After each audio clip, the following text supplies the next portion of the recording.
Thank you for calling SB Madrid Law Firm. Pull the trigger. Ain't nobody gonna do for you. Pull the trigger.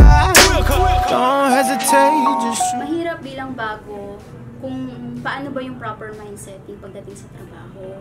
So, paano mo i-motivate yung sarili mo.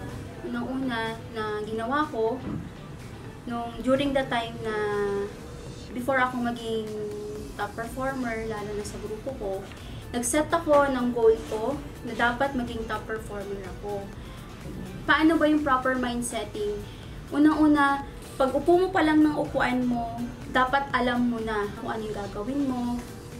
Ginagawa ko before akong magtrabaho is sisiguraduhin ko muna na yung workstation ko malinis. Sabi nga nila, mess creates stress.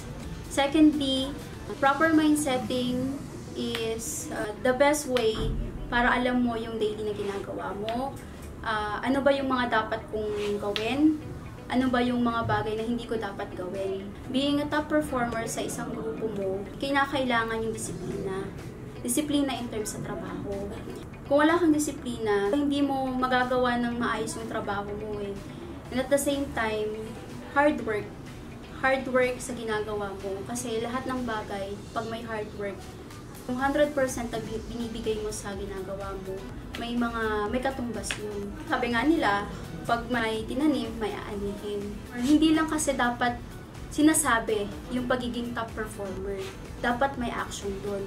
Ang may iwan ko lang sa mga gaya ko para maging top performer ka is to aim is not enough. You must hit.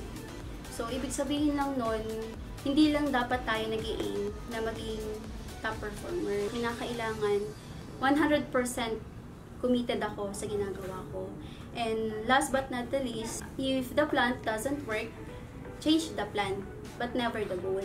So, yun yung lagi kong siniset para sa sarili ko na pag nagkamali ako, pwede ko siyang baguhin, yung mga plano ko dun sa goal. Pero never kong binago kung ano ba yung goal ko.